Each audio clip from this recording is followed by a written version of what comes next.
अहंकार। कहानी उस समय की है जब ऋषि दुर्वासा स्वर्ग के भ्रमण पर निकले हुए थे। वो स्वर्ग की हर जगह को बड़ी बारीकी से देखते हुए अपनी यात्रा का आनंद ले रहे थे। हर कोई जानता था कि ऋषि दुर्वासा का गुस्सा बहुत तेज है, क्योंकि जिन लोगों को गुस्सा बहुत आता था उनका नाम ही दुर्वासा रख दिया जाता था। उन्हें कब किस बात पर गुस्सा आ जाए, इसका हर किसी को डर रहता था।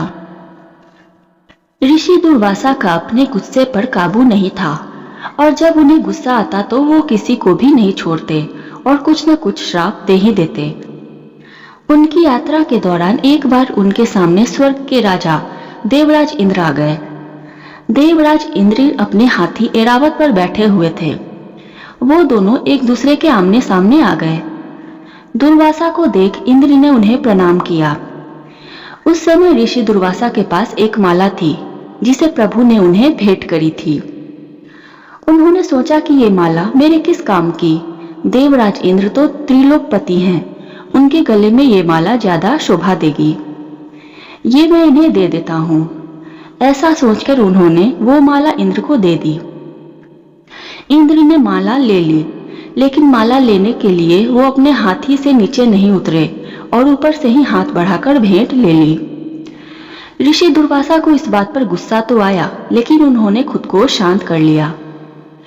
लेकिन इंद्र तो स्वर्ग के राजा थे और इस बात का उन्हें पूरा घमंड भी था। वो मन ही मन सोचने लगे कि मेरे पास किस चीज की कमी है। मैं त्रिलोकपति हूँ, इतनी सुंदर सुंदर अप्सराएं मेरे पास है, आभूषणों से मेरा पूरा शरीर भरा है, फिर इस माला का कि मैं क्या करूंगा। और ऐसा सोचकर उन्होंने वो माला अपने हाथी ऐरावत के ऊपर डाल दी। अब हाथी तो पशु था, वो क्या जाने भेंट का मोल। उसने अपनी सूंड ऊपर की और माला को सूंड में लटकाकर एक दो बार घुमाया और फिर हवा में फेंक दिया। ये देखकर ऋषि दुर्वासा का गुस्सा सातवें आसमान में पहुंच गया और गुस्से में वो इंद्र से बोले, अपने वैभव और यश के अहंकार में आकर आज तुमने एक ऋषि की भेंट का अपमान किया है, इसलिए मैं तुम्हें श्राप देता हूँ इंद्र, तेरा राजपाट चला जाएगा, तेरा वैभव यश सब कुछ छिन जाएगा और तू श्रीहीन हो जाएगा। दुर्वासा के श्राप के चलते कुछ ऐसा ही हुआ। असुरों ने देवताओं पर आक्रमण कर दिया, जिसमें देवता बुरी तरह हार गए। इंद्र से सब कुछ छिन गया। अपने बचाव का रास्ता ढूंढने सभी देवता इंद्र के साथ ब्रह्मा जी के पास पहुंच गए।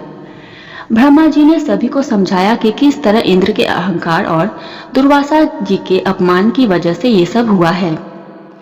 इंद्र को अपना घमंड त्याग कर ऋषि दुर्वासा से माफी मांगनी होगी, तभी उनके श्राप से बचा जा सकता है। ये कहानी हमें सिखाती है कि जिंदगी में हमें भले ही दूसरों से कितना भी ज्यादा क्यों न मिल जाए, लेकिन हमें कभी अहंकार नहीं होना चाहिए। चाहे हम किसी बड़े पद पर ही क्यों ना हो, हमें लोगों का हमेशा सम्मान करना चाहिए। अपने अहंकार में हमें किसी का भी अपमान नहीं करना चाहिए। अहंकार की वजह से ही रावण जैसे ज्ञानी का भी सर्वनाश हो गया। अहंकार भले ताकत का हो, पैसों का हो, खूबसूरती का हो, ये हमेशा हमें गलत राह पर ले जाता है और अपने इसी अहंकार की वजह से हम दूसरों का अपमान करते हैं, बिना वजह दूसरों से लड़ते हैं।